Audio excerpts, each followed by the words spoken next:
and Brad, the two most famous physical therapists on the internet. Hi, I'm Bob Schrupp, physical therapist. Brad Heineck, physical And therapist. together we are the most famous physical therapists on the internet. In our opinion, of course, Bob. Yes, they are. Okay, today, Brad, you want to talk about peripheral neuropathy. Yes. To me, your peripheral neuropathy is one of those terms that just kind of sounds overwhelming Yes, and it scary. sounds, yeah, right. And you little hear that. intimidating. Yep. As a matter of fact, I had a patient who had that, and she got so anxious about it. She was nervous. Oh my God, I got peripheral neuropathy. So I had to sit her down and talk to her about what it really meant.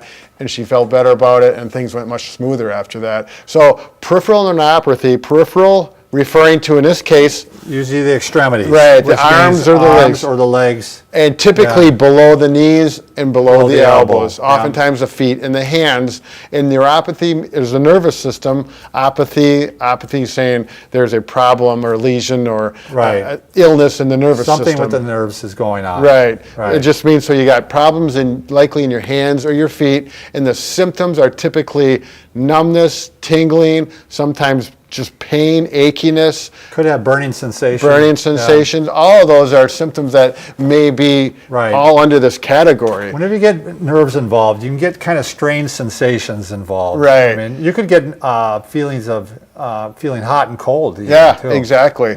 Temperature changes. So the next question is for the therapist or the physicians is, why are you getting these symptoms? Right. Okay. And we're just going to go through it kind of briefly in a sense. You know, sometimes, not to throw another term in here, but sometimes it can be a radiculopathy and not really even the peripheral neuropathy. Right. Yeah.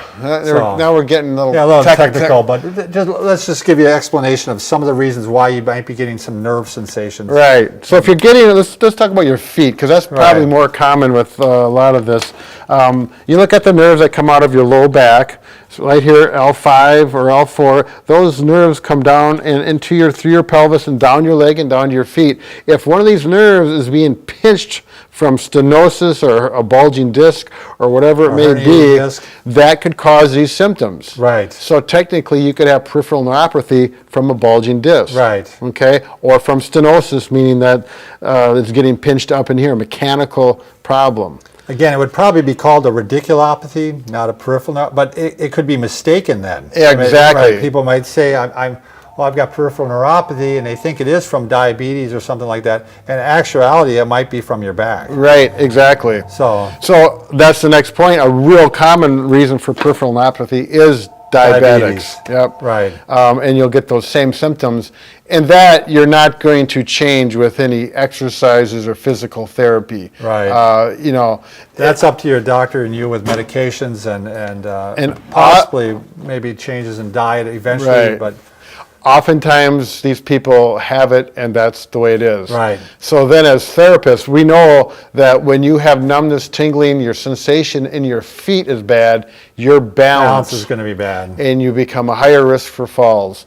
So we try to compensate by, using the things that you do still have intact and enhancing those. Right. Did you say, Brad? Right. So your vision is a very Right. important part of your balance. You might need just a cane might be enough. Right. You might need some type of gait aid Right. to help you with your balance because you're at that high risk for falling. Strength, you want to make sure everything that you have is strong. The muscles that are still there or that are still working Right. are maybe even a little stronger than normal Right. so they can compensate for some of the weaker muscles. And you're probably going to need to go to a therapist for that so we can assess your muscle groups. And maybe there was one muscle group that is weak and needs specific strengthening. And So- sometimes with peripheral neuropathy, you can get a foot drop. Sure. And then in that case, you might need to use a brace or something like that to Yep. compensate for it. Exactly. It's Yeah, a good point, Bob. This is, complicated stuff, and it is where you do need to have the assessment of a doctor or physical therapist. Right. So- But there are a lot of people that have peripheral neuropathy and it's not severe, and you can live a normal life with it for a number of Right. years. And again, I think the point we're trying to make here is you want to make sure it is something that's not treatable, that it is not coming from a source of, the spine that maybe we could treat and actually make it go away. Right. Same with if you get a pinching in the neck of a nerve, it can send numbness and tingling into the hand that really isn't a peripheral neuropathy so much as maybe, again, a radiculopathy. Right, So, So I don't know if we've made it clear or more confusing, Bob, but Clear as mud, one of my instructors used to say. yeah. So we did have one of our viewers requested this, and I think more than one actually. So there you go. We're helping to reach out for more education for all. There we go. Couldn't have said it better myself.